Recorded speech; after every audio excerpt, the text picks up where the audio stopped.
Hey y'all, welcome to another episode of the Hardy Wrestling Podcast with your girl, Stephanie Hardy. Thank you so much for riding with me all this time. Now we're in this new episode, and there's a whole lot going on in the wrestling atmosphere. So sit back, relax, and listen as I talk about it with our regular news and gossip-ish. A story time, but basically not really a story time, but just me speaking and giving my opinions on the hashtag Naomi Deserves Better campaign that took place over Twitter this past week. And of course, I'm going to talk about your weekly programming with WWE and a little bit of AEW thrown in there and a little bit of Impact thrown in there too. So sit back, relax, and listen to the Hardy Wrestling Podcast with me, your girl, Stephanie Hardy.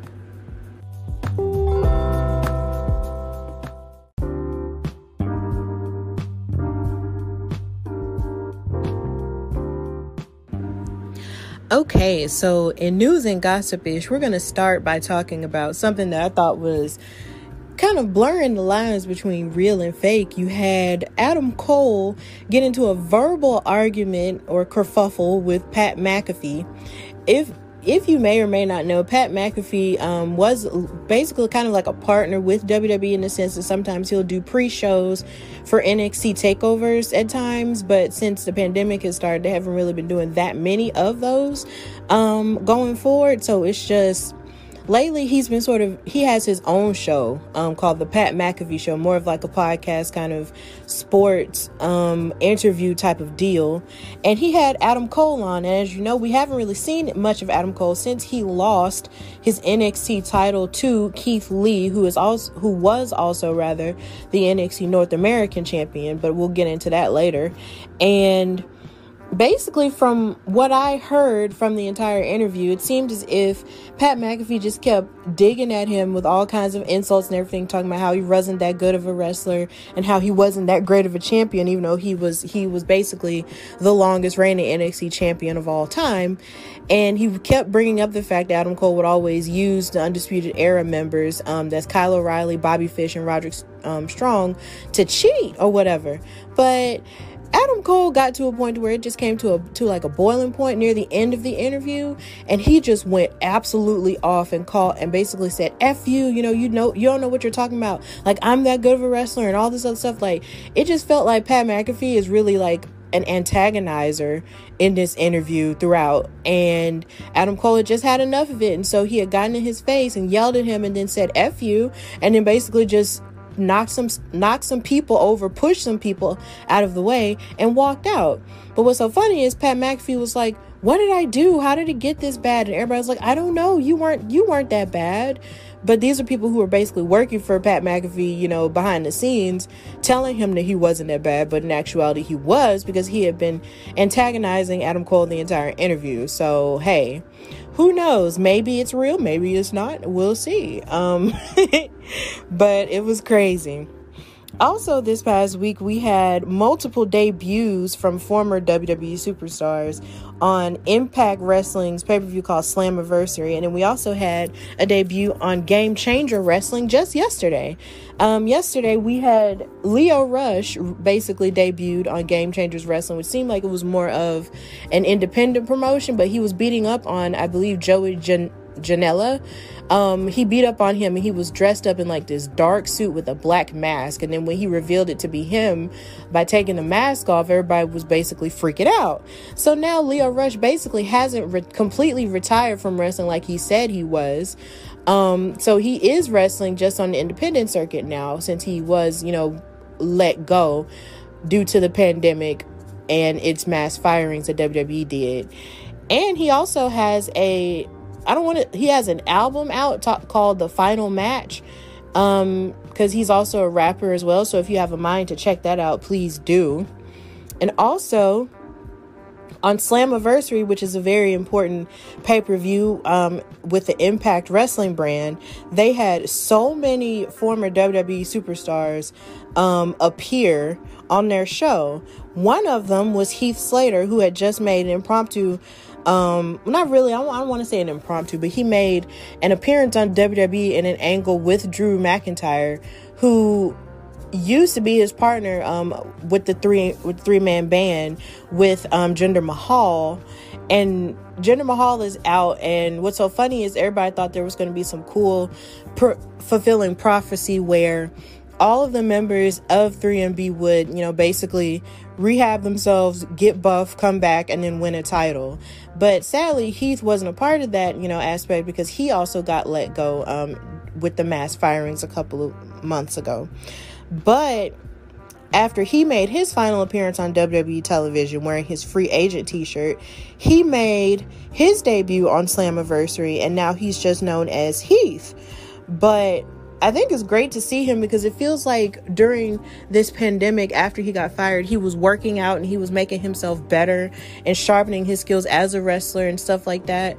And there was even a promo that they were showing that he had on Instagram where it basically showed him getting beat constantly over and over again, because in WWE he was mainly known as a jobber, and he was just always getting beat by people who was either bigger than him or bigger stars than him, or even by OG legends like Lita, like around the time of 2012 when he got beat up by Lita and a whole lot of different OGs like Vader and Hacksaw Jim Duggan and people like that. So now it's good to see that he's sort of, wanting to be taken seriously as a competitor as opposed to just being, a laughing stock, and that's going to be good. And we also had Eric Young, who used to be with Impact, but then he went to WWE and he was a part of this group called Sanity, along with Nikki Cross, Killian Dane, and Alexander Wolf. But that group wound up getting disbanded as soon as they were brought up to the main roster, and literally the only people who are left from there is Alexander Wolf, because he is now a part of Imperium, and Nikki Cross, who is a part of the tag team with Alexa Bliss, even though she just had a match to qualify for another SmackDown Women's title opportunity with Alexa Bliss. And you have Killian Dane, who's still at NXT. So now you have Eric Young, who's returned to Impact now. And I guess now in this aspect, he's just going to pursue his own solo career. Then you had the debut of the Good Brothers, who is Doc Gallows and Carl Anderson, who used to hang out with AJ Styles. And they were known as the Club, or the original Club, the OC.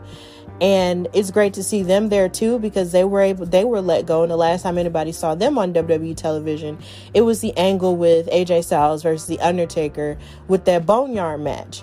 And it was kind of sad to sort of see them go after that Boneyard match, because everybody was talking like the Boneyard match, was like one of the best parts about WrestleMania, and they were a part of it because they brought the Druids out to sort of help AJ Styles, even though I don't understand how they did that.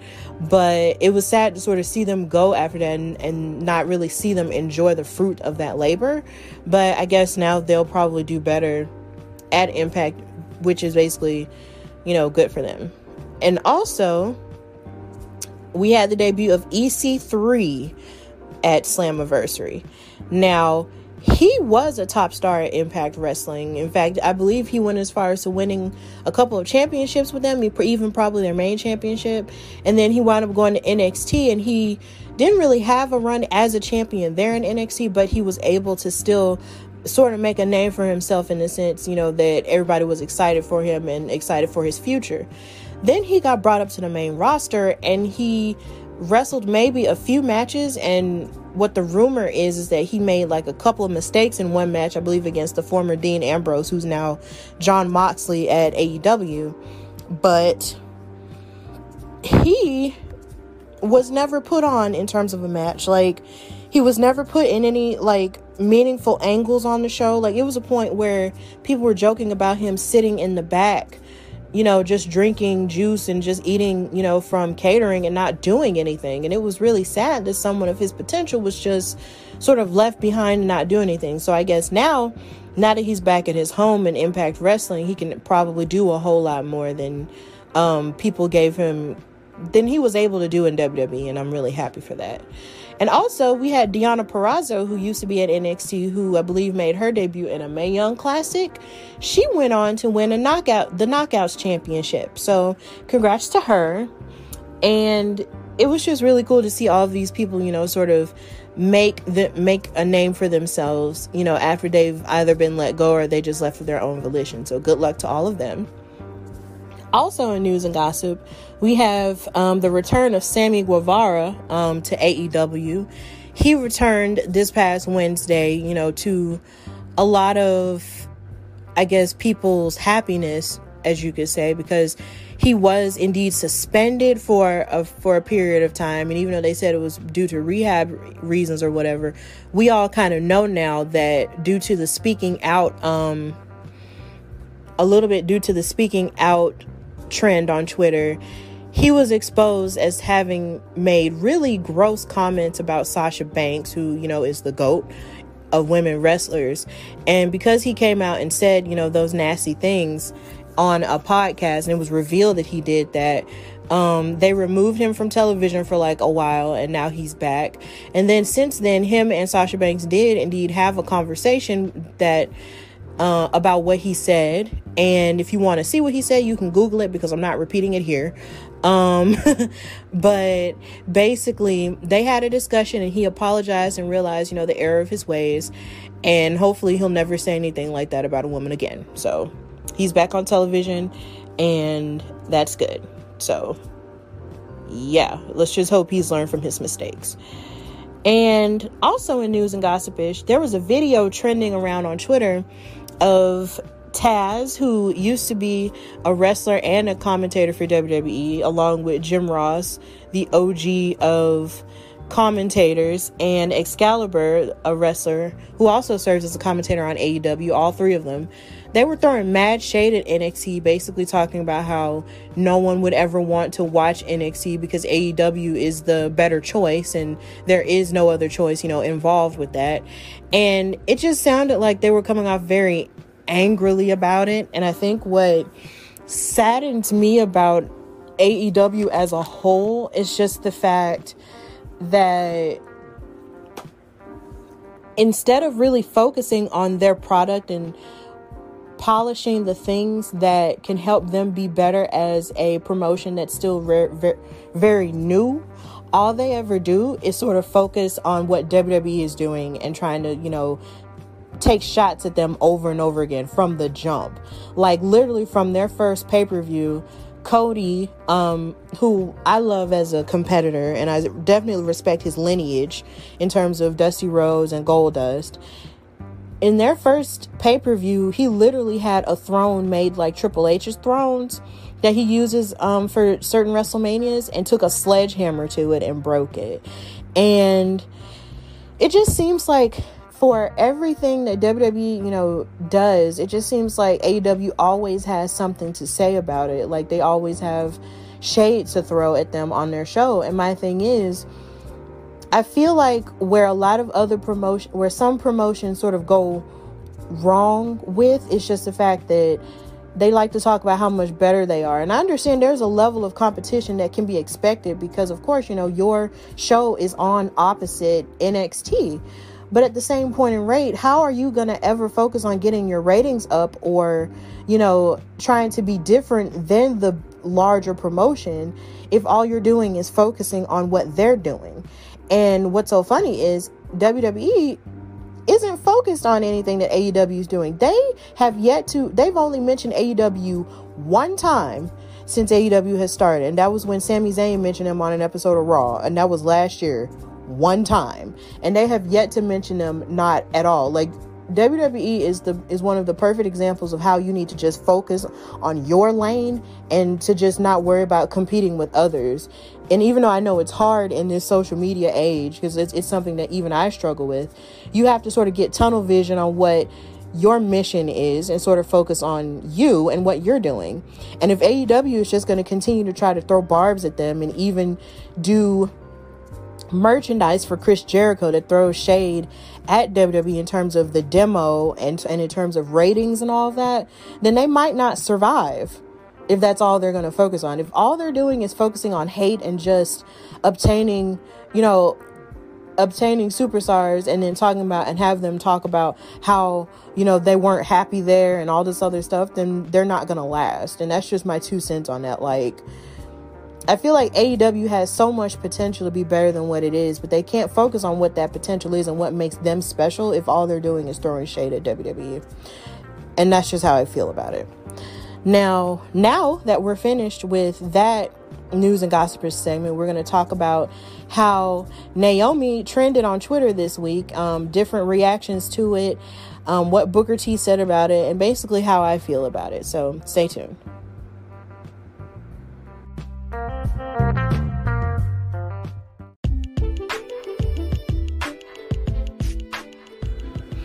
Okay, so in this segment where I normally tell stories or have interviews, I'm just going to talk about how I felt about the hashtag Naomi Deserves Better campaign.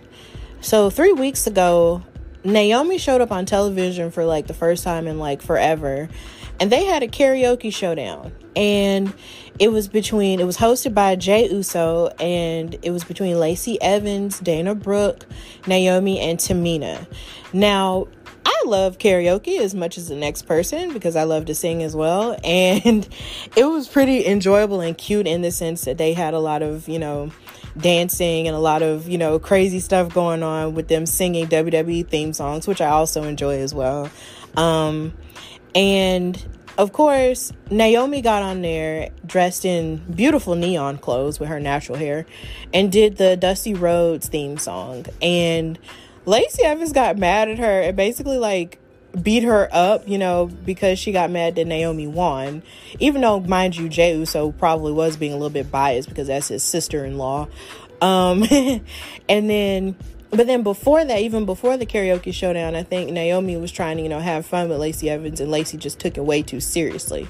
So then the next week, Lacey and Naomi had a match. And within that match, Naomi was doing everything great that she does, and Lacey was doing everything good that she does. But somehow or another, Lacey, of course, being the heel, was using dastardly tactics to cheat.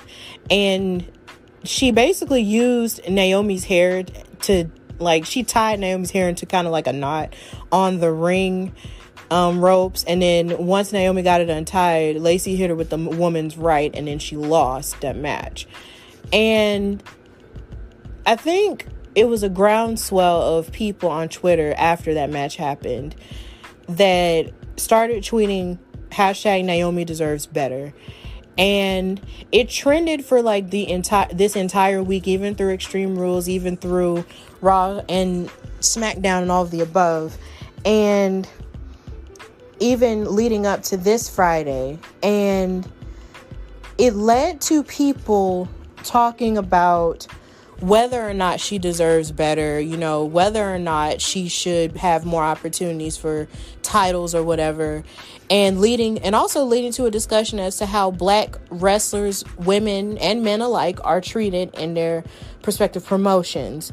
And it led to good conversations, but it also led to a lot of people being ignorant and saying, of course, very ignorant things about how they feel like race doesn't have an issue in it, and you had people who felt like maybe it just isn't her time yet. And then you also had people you had legends like Booker T who weighed in on the situation and basically said that you remember moments from Naomi, and he wasn't being mean to her at all, but he said you remember moments that she's had, that made people talk about her or whatever. But as far as her ring psychology goes, she's not necessarily the best in that, because there are so few matches that you can think of where she has actually, done her best in terms of storytelling in the ring. And this week I actually had a discussion with Mr. Black from the Jobbers Tears podcast. I definitely, hope that you guys check that out, because that's a really great podcast. And I had an interview with him, and he was telling me that he felt like that there are only so few matches that you can really think of off the top of your head where Naomi really showed and proved, and driving a story within the ring, as opposed to someone like Sasha Banks, where you can remember a whole lot of moments and a whole lot of matches from her because of her in-ring talent and her charisma and her athleticism too. And to a certain degree, they are correct. But I will say this though. When it comes to Naomi, I think of someone who was put down a lot of the time in terms of where she's not even just from where she started, but I remember around 2014 and 2015 where she had so many opportunities to be able to be given the Divas Championship at the time, but wasn't, because they were always overlooking her a little bit for Paige and for AJ or for the Bellas. And it left almost no room for someone like her, even in her heel persona or even in her face persona, to even shine and really be able to show herself. And that's not to victimize her, but that's just the truth. She really didn't have that many opportunities. And even after the Divas title was retired, it took them retiring the Divas title, creating the Raw Women's title as we know it today, and then creating the SmackDown Women's title, and then having two other people win that SmackDown Women's title before her to even get another opportunity.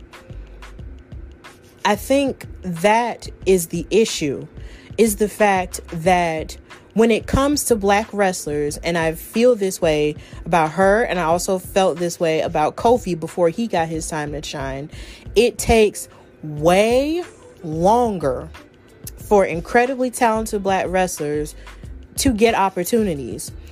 And it's not fair, because you can see that athletically and sometimes in terms of their personality, they have so much to offer and probably can offer the same amount, if not more, than probably your average, wrestlers or average white wrestlers that they put out there on the regular. But yet somehow or another, they're always overlooked sometimes. Like, now, of course, now you can't really say they're completely overlooked, because you have Sasha, who is a women's tag team title, even though she has the Raw Women's title hostage right now. And then you have women of color like Asuka, who was the Raw Women's champion. And then you have the Street Profits, who are Raw tag team champions right now. And you have Shelton Benjamin, who's now 24/7 champion, but we haven't really seen him on television all that much. And then you have MVP and Bobby Lashley in a prominent storyline right about now involving the United States Championship with Apollo Crews. And it's getting better, but it's just the idea that I feel like that's where a lot of frustrations are coming from, is the fact that it takes black wrestlers a whole lot longer to get their just due than it does someone like, say, for instance, an Alexa Bliss, who has been champion about a good 6 times across Raw and SmackDown, and she's won the women's tag titles twice, along with Nikki Cross. And it just doesn't necessarily seem fair. There's marketability placed behind more of your white wrestlers than it is for your black wrestlers, and that's not necessarily fair. And I think that's where a lot of the frustration was coming from with that hashtag. And I, as a black woman, completely understand that. And honestly, I know that Booker T didn't mean any harm in what he was saying, because he supports black wrestlers because he supported his wife, of course, when she was a wrestler, Sharmell. And he gave credit to Sharmell by saying that the King Booker gimmick would not have even worked half as good as it did without Sharmell. And he also, in his own wrestling school, he's able to foster some of the best black talent that we've seen. So we can't really say that he doesn't support black wrestlers as a whole, and maybe he's just, behind the times or whatever. But because there are some instances where he's helped create the stars of the future. But also on SmackDown this past Friday, Naomi was on The Miz TV segment with The Miz and John Morrison, and they were sort of insulting, to a certain degree, the tweet that happened. And Corey Graves was even talking about the tweet as if it was like he likened it to a participation trophy. And I'm just like, and they just kept asking questions like, how come Lacey can't get, a hashtag saying she deserves better because she actually won? Like, why are we tweeting behind losers? And the thing is, we as fans, and I myself personally as a fan, don't ever see Naomi as a loser. A loser doesn't come back at the Royal Rumble and sets Twitter on fire with wrestling fans who watch the current product, and with former wrestling fans who had never watched wrestling, or for fans who used to watch wrestling but then quit, and then now they're back into it because she's on there. Like, you can't take that credit away from her. She was a part of the reason why black women like Sasha Banks and like Bianca Belair were featured in an Essence magazine feature, because of her natural hair and because she came back the way she did at the Royal Rumble. And yes, she was able to get an opportunity to fight Bayley for the SmackDown Women's title, you know, and in that first women's championship match in Saudi Arabia earlier this year. But at the same time, you know, it stopped start, because after that point you barely saw her on television. And once the pandemic started, it's like she was barely on television. When she was on television, it was like a breath of fresh air, and then she would disappear again. It was just awkward. And then when she was on television, she was losing. Now, granted, some of it was storyline based, in the sense that she lost to Dana Brooke because Dana Brooke needed to be beefed up to go into Money in the Bank. But it's frustrating to see someone like her, you know, not get her just due and not get a credible storyline that's actually worthy of someone of her talent. Now, I'm pretty sure there's always room for improvement, but let's be real. Naomi is one of the best that they have. Athletically, she has it. Charisma, she has it. Like, what's the problem? And I appreciated that Naomi was basically able to speak up for herself in that segment and basically say that her fans will always be behind her, and it's not bad that they always want better for her. That's never a bad thing.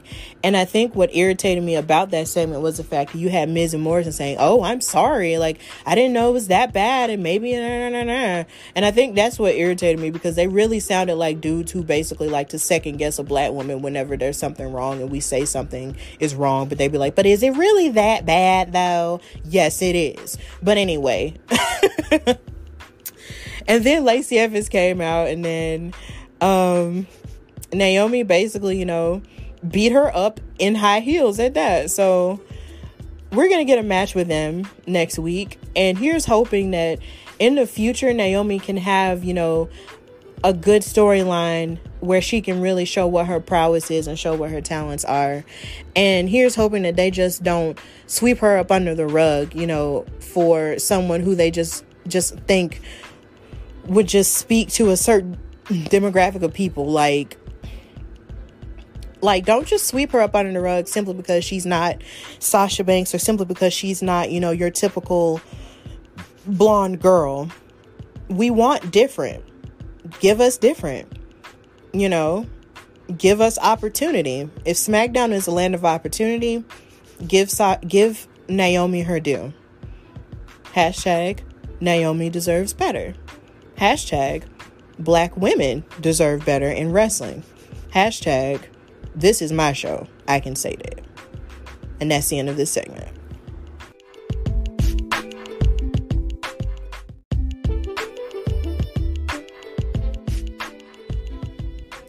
Hey, so if you're like me, you're probably brand new to making a podcast and probably have no clue where to start and probably don't have the equipment to do so. But let me tell you something. There is an app that will allow you to create your podcast and actually give you the tools that you need to make it. It's called Anchor. It's free to use, and you can download it right to your phone or your computer. And Anchor will also help you distribute your podcast so it can be heard on places like Spotify, Apple Podcasts, and many more. You can also make money from your podcast with no minimum listenership, and it has everything you need to make a podcast in one place. So if you're looking to use your voice to speak to something that you are passionate about or something that makes your heart sing, download the Anchor app or go to anchor.fm to get started. And you can download Anchor from wherever apps are sold.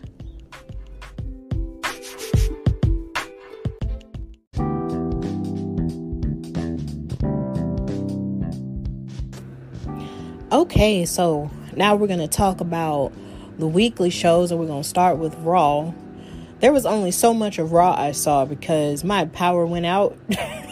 There was a storm. But what I'm going to do is talk about what I did see take place and how I feel about it going forward. Because this was the first Raw after Extreme Rules, the horror show, which was in essence, not one of WWE's best pay-per-views, but we're going to push on through anyway. So, in terms of the women, you had a match with Ruby Riott and Peyton Royce. They have their little ongoing feud because, Ruby is trying to sort of fight to get back in Liv Morgan's good graces. But in the meantime of Liv being gone, Ruby has an ally in Bianca Belair. So Bianca Belair, came on backstage and talked about how she was ready, to rise in the women's division. But then Peyton Royce interrupted her, and then Ruby Riott got involved and basically said that she wanted to fight Peyton. And basically, Riott connected with the Riott kick in order to win the match, and Peyton Royce lost. Now, I don't know how far it's going to go, but I am happy that Ruby Riott did get, her first singles win on television in such a long time since she's been injured. I'm happy for her in that aspect, but I want her to sort of do something more to show more meat and potatoes. And I definitely want to see Bianca Belair do something more in terms of a feud as well. So we'll see how that goes. And also with the women's division, you had Bayley versus Kairi Sane, but before that, Stephanie McMahon interrupted the golden role models, Bayley and Sasha Banks, as they were bragging about how Bayley retained her SmackDown Women's title and how Sasha unofficially won the Raw Women's title because there was a lot of shenanigans at Extreme Rules because Asuka and Sasha Banks had their Raw Women's title match. And before the shenanigans happened, this match was like 5 stars. Like, I loved every inch of it. They showed why they are two of the best women's competitors in all of wrestling as a whole. But the finish was just so crazy that it just sort of put a damper on the match and a damper on the night, in my opinion, because they were all trying to cheat, and Asuka sprayed her green mist in the face of the referee, and then Bayley had somehow knocked out Asuka, and then Sasha covered her, but then Bayley had put on the referee shirt and she counted. So unofficially Sasha was a champion, but not really. So Stephanie McMahon appeared on the Titantron on Raw and basically said that Asuka and Sasha were not the champions, but basically that on Raw tomorrow night they're gonna have a title rematch. So but then the match that followed was Kairi Sane versus Bayley, and it was so good. But I believe where we have fear in is the fact that Shayna Baszler was watching from backstage, and when somebody asked her, she said that she was interested in the contest because she deserved a match on Raw but had not yet gotten one, and she was watching the match like a shark hunting prey. So I guess Shayna is gonna probably go after Asuka or whoever has ownership of the Raw Women's title after tomorrow night. And Kairi Sane actually wound up beating Bayley. But what's so weird is on social media, everybody was sharing all kinds of pictures, saying thank you to Kairi Sane and talking about how sweet she is and how great of a person she is, as if she's actually leaving after a certain period of time. But it's kind of hard to explain because there are lots of rumors going around that this may be her last few matches going forward, and then she might be leaving, to go back to Japan to be with her husband and all the other stuff. But I guess we'll just have to wait and see in that aspect. So that's pretty much all that happened with the women. Now, in terms of the men, Seth Rollins and Aleister Black fought, and Seth was, of course, bragging about everything he had done to Rey Mysterio the night before in their eye for an eye match, in which Rey Mysterio lost and then had his eye supposedly pulled out, but we know that's not the truth. So just ignore that part. It was a lot. But Murphy got involved in the match, and Seth wound up winning using the curb stomp. So Seth Rollins is still curb stomping people like Kirk Franklin out here. And now Rollins is just going to be the evil heel that rules over all, blah, blah, blah. Whatever. Anyway. Then you had Bobby Lashley, MVP, and Shelton Benjamin participate in a 6-man tag with Cedric Alexander, Ricochet, and a returning Mustafa Ali, the Jesse Williams of the WWE. I was so happy to see him and to see that he had actually came back, in stellar shape, ready to go, conditioned well. And he was able, to sort of do a lot of his high-flying stuff, because I think one of the best parts about watching him, Ricochet, and Cedric Alexander fight is the fact that along with MVP Shelton Benjamin and Bobby Lashley and their power moves, you had cruiserweight power with the other three, and it was so good to see it. And Ali won, and then he also went on Raw Talk to talk about, all the things that he had been doing while he was gone to sort of fight for criminal justice reform in terms of the Black Lives Matter movement, because he used to be a cop. He was a cop in Chicago for 4 years before he transitioned to being a wrestler. And he, articulated all of the issues that he had with law enforcement, in the sense that it was always sort of created in a sense to hurt people of color. And I was just really glad that he was able to use his platform to say something. And I'm happy he has returned to give his cruiserweight power to everyone. And then you also had the Street Profits, the Raw Tag Team Champions, against Andrade and Angel Garza, who've been trying to sort of, beef themselves up to be able to, fight them for the titles. So this was a non-title match. And Montez and Angelo Dawkins basically returned to television because Angelo, had just had his first son. So congratulations to him and his wife on their new baby. And they came out, all guns blazing. And Dawkins got the hot tag and then changed the match and just kept fighting and just kept, throwing people everywhere. And then Ford got back into the fight and hit a rotating frog splash on Angel Garza. But once Angel Garza had lost the match, Zelina Vega, my girl, decided to lose her mind and basically yell at Andrade and Angel for not being on the same page. And if they're going to be, if they're going to hope to go for the Raw tag team titles, they're going to have to be on the same page. If not, I really feel like either Andrade is going to leave Angel behind, Angel is going to leave Andrade behind, and Zelina is either going to have to choose between one of them, or she's just going to choose herself, which is what I would love to happen. I want Zelina to choose herself and be her own superstar, but I don't know if that's going to happen. So then you had a segment between Drew McIntyre and Dolph Ziggler, because Dolph Ziggler wanted a rematch. He kept begging for a rematch because he's saying, I was this close to beating you. I almost had you. But literally at Extreme Rules, Dolph Ziggler,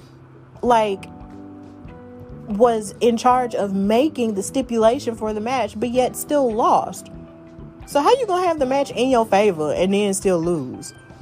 So, hello. But anyway, he just kept begging Drew for another chance. But then Drew basically gave him a Glasgow kiss after he was talking all that crap. But then Dolph grabbed the microphone and called him an SOB and said, look, you are going to give me another shot at the title. But then McIntyre agreed and then said that he was going to set the stipulation, and that Dolph wouldn't know what the stipulation was going to be until the bell rang. So I don't have any doubts that Drew McIntyre will totally, show and prove why he's the best person to be WWE Championship at this point, and why Dolph Ziggler really just needs to sit his delusional butt down, because he always loves to make it seem like he's entitled to a title shot because, once upon a time he was the World Heavyweight Champion. But that was 2000. I don't even know what year that was. I was maybe 2013. And I just need for him to sit down and just live his life and just sit down. But yeah. And then Randy Orton and the Big Show had their unsanctioned match, and Randy Orton won from what I heard, because like I said, I didn't see this part, and I'm ready for Randy Orton to do something else. And there are rumors all around Twitter saying that his next person is going to be Drew. But I don't necessarily want to see Randy Orton with another title, because he's another one of those people who's had the title multiple times. And it's just, a part of me sort of questions what's the point of Randy Orton at this point, because it's just, I don't know. Him versus Edge just sort of irritated me a little bit, because at first it was really good, but then once they started saying they were going to fight again, it just got a little bit irritating. And I'm just like, guys, can y'all just wait and just let Edge fight somebody else who he's never fought before, like a new opponent, like maybe Kevin Owens or maybe Andrade, or just, I just want Edge to fight somebody else that's completely different. But now Orton and the Big Show had this thing going on, and now Orton's finished with that. So I guess now Orton's going to probably go after Edge again, or maybe go after Drew. I don't know. We'll see. But seeing the Big Show didn't necessarily excite me either, because I don't understand the point of him either, because there was a point where he was sort of retired or semi-retired, and then he just popped back up out of nowhere, I think, to probably beef up his Netflix show. And then it's just, yeah, okay. Now that he's been beat by Randy Orton, maybe we won't see him for a while. I hate to sound like that, but that's just how I feel. And so that's all what happened on Raw. Now we're going to go to NXT.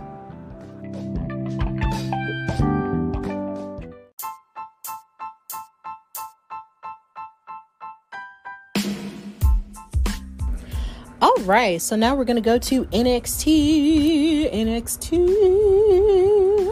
Okay, so with the women, we had Shotzi Blackheart versus Aaliyah with Robert Stone. Shotzi basically beat up Aaliyah in short order. Like, she beat her up in short order, and Blackheart hit her with a tiger suplex, and then she kicked Robert Stone off the rope while he was trying to distract, and then she hit a diving senton bomb on Aaliyah for the win. So after the match, Shotzi Blackheart used her cute little tank to run over Robert Stone's other foot, but then Mercedes Martinez kicked her off the tank. And backstage, Martinez basically said that she was going to join the Robert Stone brand, which was completely unexpected to me, as long as it was understood that she just wanted him to get her big matches and to look over the necessary paperwork. So basically to do all the stuff that she doesn't want to do. So basically, we got Aaliyah and we have Mercedes Martinez on the Robert Stone brand. And I think it's interesting, because when you look at wrestlers like Rhea Ripley and like Mercedes Martinez, who are very rough and tumble type wrestlers, and very, rugged, you would never think of them being on a Robert Stone brand type of deal. But I think maybe it's probably the thing that might give the Robert Stone brand more of a credibility thing. So maybe that could work. Now, the feud that's going to ensue between Shotzi and Mercedes is going to be really killer. So I'm definitely excited about that. And that's really all that happened with the women on NXT. Now, in terms of the men, William Regal gave Keith Lee, who is now our NXT champion, a chance to sort of open the night with an announcement. And he announced that he was going to relinquish the NXT North American Championship so he could give all the other superstars a chance to, stand out and fight for that title, seeing as it wouldn't necessarily be fair for him to hold both of them and basically weaken the credibility of one of those titles if he didn't necessarily defend them well. So William Regal announced that there was going to be a tournament to crown a new North American champion, and that there was going to be a series of triple threat matches that would serve as qualifiers for a ladder match at NXT TakeOver 30. Yes, there are 30 takeovers. So that's going to be cool. So I was a little bit upset that Keith Lee gave up the North American title, because I wanted him to hold it all because I'm greedy. But he has a point. There are other wrestlers, who deserve that opportunity to go for that title. So I'm not mad about it, because they basically did the same thing when Paige won the Divas title and she was NXT Women's Champion at the time.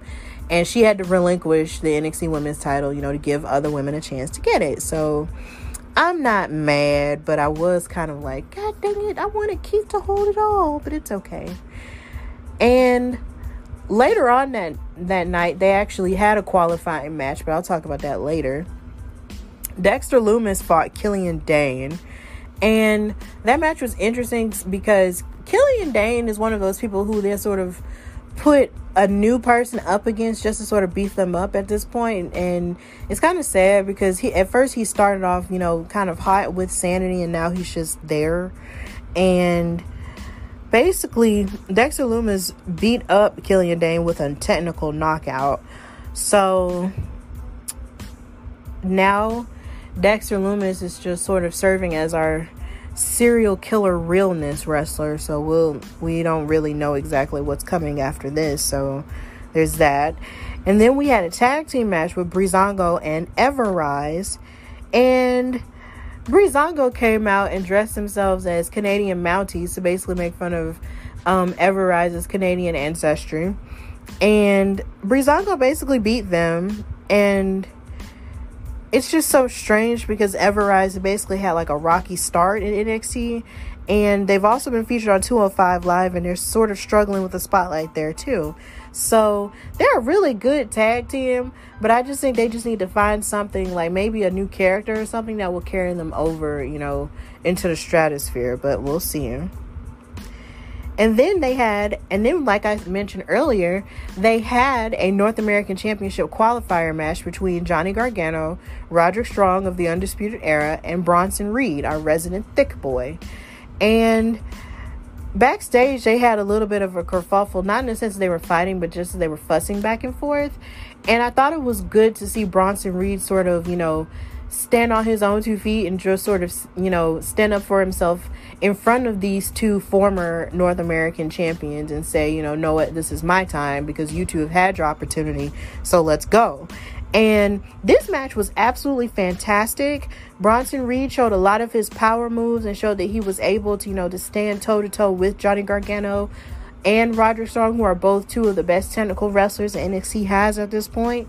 And there was even a point where it looked like Gargano was going to win, but then Bronson Reed returned to hit a diving splash onto Roderick Strong to win. So now the first person in the match for the North American title is Bronson Reed, and I'm very proud of him for that. So there we go.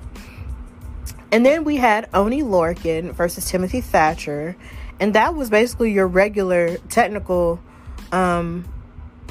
barn burner of a match. Like, every time these two get together, they have the best chemistry, and they're so technical and so physical, and it's very very old school wrestling driven, and I appreciate that because NXT is probably the best place to have a match like that, and it was just really good. So after that, we had Dominik Dijakovic versus Karrion Kross with Scarlett, with his scary self. And even though Dijakovic, put up a good fight, Karrion Kross basically defeated him by... I felt like the match was over when Karrion Kross put Dominic's head behind the steps and then kicked the steps and basically shook and rattled Dominic's head. That's when the match was over. But what made it worse was he knocked out Dijakovic with a running boot. And then when Keith Lee tried to walk out and sort of, help Dominic by I guess throwing in the towel for him, Dominic said, no, don't do it, let it happen. But then Kross was mocking Lee, and then he basically proceeded to lock him in a cross jacket for the win. And it was just so weird to see Dominik Dijakovic, who's usually so dominant and usually looks so strong, look so limp after a match. Like, he looked like he was just absolutely done. Like, his soul had left his body. It was bad. And Karrion was basically staring at Keith Lee as if to say, I'm next and you better get ready because I'm going to murder you. And it was so sad because Keith Lee sort of came out sort of serving as the Rocky to Dominic's Apollo Creed from Rocky IV, for those who've seen that movie. And it's like Keith wanted to throw in the towel for him, but then, Dominic was like, no, don't do it. So now that's going to give Keith motivation to reach deep down in his soul to destroy Karrion Kross. And I'm excited for that. So that's basically all that happened on NXT. And now we're going to go to SmackDown.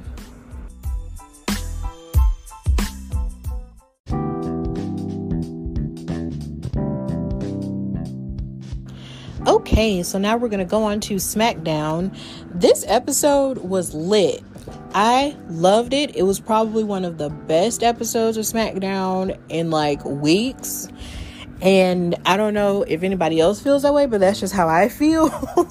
So it started off with Sasha Banks and Bayley, kicking off the show and bragging about how they have all the championships in tow, and basically talking about, how greatness should be redefined by the process of being great. And now they ushered in the era of Sasha and Bayley and said that the women's evolution is over because they were the ones who started it and all of the above, which isn't entirely not true, but isn't entirely true either. But then Nikki Cross came out and interrupted them and talked about how angry she was, how Bayley and Sasha basically destroyed her confidence, going into her match at Extreme Rules with Bayley for the SmackDown Women's title. But she demanded that she has another opportunity after being screwed over in her match with Bayley. But then Bayley said, fine, I'll give you a rematch, but only if you beat your own best friend, Alexa Bliss.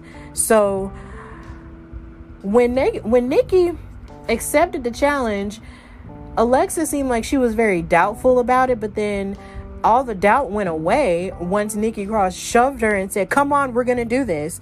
And then they basically hit the ring and proceeded to, fight. And it was kind of interesting to sort of see, a bit of tension between Alexa Bliss and Nikki Cross, because they've been kind of strong over the past year with their partnership. But I guess now there's going to be, some tears in the fabric with them. And I'm not really ready to see them break up. But if that's what they're going to do, then that's fine. Then, hey, do it. Because I was wondering how long Alexa Bliss was going to be, face anyway. Because this is probably the longest she's ever been faced. So I'm interested in that aspect. So their match was pretty great. Alexa Bliss and Nikki Cross had never really fought on television together before against each other. And it was really good because Cross was firing up at one point and she was unleashing drop kicks, clotheslines, and running bulldogs. But then Alexa Bliss, there was a point where Alexa Bliss and Cross took out the Golden Role Models at commentary because they were acting up.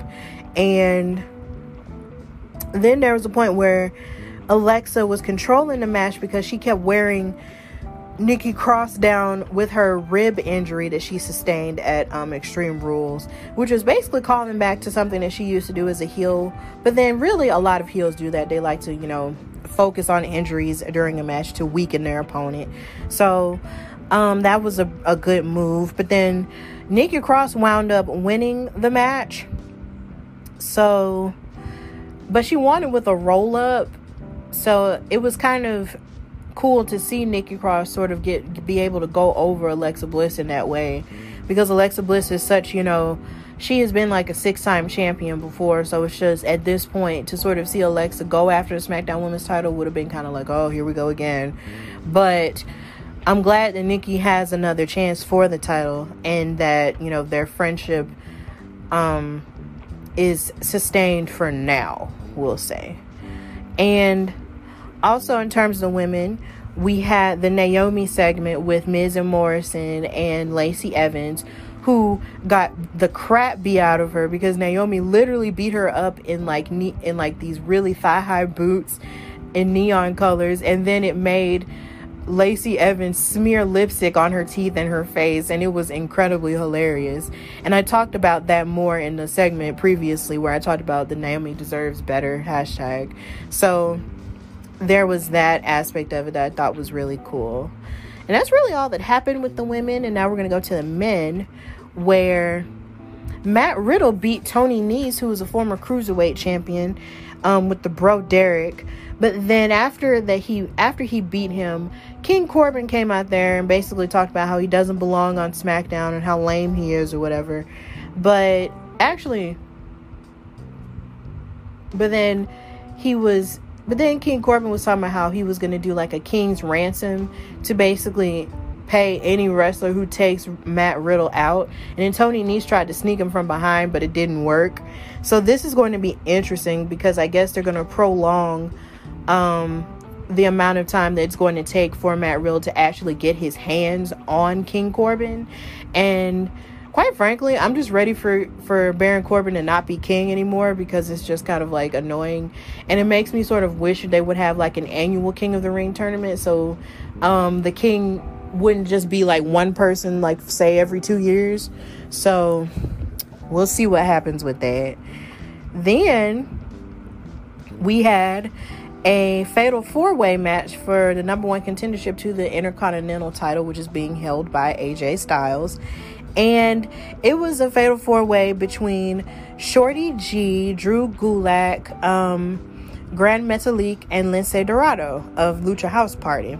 And this match was really good. It had lots of high flying stuff, the stuff that you would expect from the Lucha wrestlers. You had a little bit of grappling between Shorty G and Drew Gulak, but ultimately it was Gran Metalik who defeated them. And that was very surprising, considering since the Lucha House Party's been on television, they hadn't really had a whole lot of opportunities for titles, and when they did get an opportunity for the tag titles, they never won in favor of like a bigger name like the New Day or like Miz and Morrison or the Usos or something. So it was really a good change of pace to sort of see someone else fresh get a new opportunity for the Intercontinental title. And AJ Styles was on commentary, and he came out to sort of congratulate Gran Metalik, but then he slapped him in his face. But then Gran Metalik fought back and kicked him down, and then held the IC title above his head. So I believe they're going to fight for that IC title next week. So that's going to be really cool. And then before that match, we had an interaction that I found very touching between Big E and Kofi Kingston. Now, it showed Big E backstage waiting for Kofi Kingston to come out of the locker room, or basically the doctor's office, if you can call it that. And Kofi came out and told Big E that he had sustained some injuries from their tag team title tables match at Extreme Rules, in which Big E and Kofi lost the tag titles to Shinsuke Nakamura and Cesaro. And he said he's going to be out for a couple of weeks while he heals up and spends time with family. And he told Big E that it was all about him and that it was his time to be a singles competitor on his own. And Big E was sort of saying like, no, like I just, like, he was basically saying like, I appreciate that, but I'm just not sure. But Kofi was reassuring him and saying, no, like, for all these years, for about 6 years now, you've been the backbone of the group. You've been, faithful, to all of us whenever there was tag team gold to be won. You were rooting for me when it was my title run. And now you have me and Xavier's blessing to go after whatever it is you're going to go after as a singles, competitor. And they both hugged and said, put your meat on my meat, which a lot of people thought was really funny. And they hugged each other, and it was just so beautiful to see, because when Big E came to the company, he came as a singles competitor. Like, he was the first black NXT champion that they had. And then when he got brought up to the main roster, he was a singles competitor, and he had a lot of potential going in. But then he was placed with Dolph Ziggler as his, security, I guess you could say. And then he was placed with AJ Lee, for a short period of time to sort of get into the head of Caitlyn, if you guys remember that feud with AJ and Caitlyn for the Divas title. And after that point, he really wasn't doing a whole lot by himself after that point. So, and he has won the IC title before, but he's been able to sort of improve himself and get a whole lot better as a tag team competitor with the New Day, and sort of have more of a character, uprising with the New Day in the 6 years they've been together. And he's been like a brother to Kofi, and him and Xavier both, encouraged Kofi to go for his championship run. And when he won, they were supportive of him. There was no backbiting. There was none of that. So now it only makes sense for Kofi and Xavier to give Big E this opportunity to shine. And when it happened, I was so happy because I always felt like Big E should have a chance at the Universal title or the WWE title or just a big title in general. And I just kept saying over and over again, I just felt like it was his season. Like, this is his season to be blessed with something. I'm preaching. But it is his season to go for, his own thing outside of the New Day. It is his season to show that he is able to stand with the best of them. He has it. He has everything to go after whatever it is that he wants. Even if that means him, going back to NXT maybe. Like, who knows? But either way, it's Big E's season, and I am so happy for him. And then you had the bar fight with Jeff Hardy Gang, let's go, versus Sheamus. And this match was crazy because they had the ref there, and they were in an Irish bar in Orlando, and I don't remember the name of it, but they were fighting all over the bar, and then they fought in the bathroom. There was even a point where Sheamus gave Jeff Hardy a swirly in a urinal, and I was like, ew. But either way, they were fighting in stalls. There were 2 points actually where Jeff had actually brought the ladder out and hit Sheamus with the ladder. And then they actually went to fighting on a stage where a band would play. Like, they destroyed a drum set. Like, it was very destructive in a sense that it was just really destructive, and it was really cool. But the match ended after, I believe, Jeff channeled his inner Enigma person, and he had all the paint on his face and everything. And then he jumped off the ladder with a swanton bomb to Sheamus in order to win the match. And as cool as this match was, this is probably the lesser of all of WWE's cinematic matches, as you can say. And I just hope that this is the end of the Sheamus Jeff Hardy feud, because as happy as I am that Jeff Hardy is recovering from his, alcoholism, I don't want it portrayed so much on television to the point to where it becomes long in the tooth. There is so much more that Jeff Hardy has to offer other than, him having his demons splattered all across television every week. And I'm ready for him to move on to something else, and I'm ready for Sheamus to move on to something else. Arguably, I also want Sheamus to get his old theme song back. It's a shameful thing, Lobster Head, but we're not going to discuss that right now. So here's hoping that they both go on to different things and new things. And I'm happy that Jeff Hardy came out on top, because he was losing a lot, with this feud. So finally, Jeff Hardy was able to destroy his demons and channel his Enigma person and win. Hardy gang. But yeah, so that was all that happened this week in wrestling. And now we're going to go to our conclusion.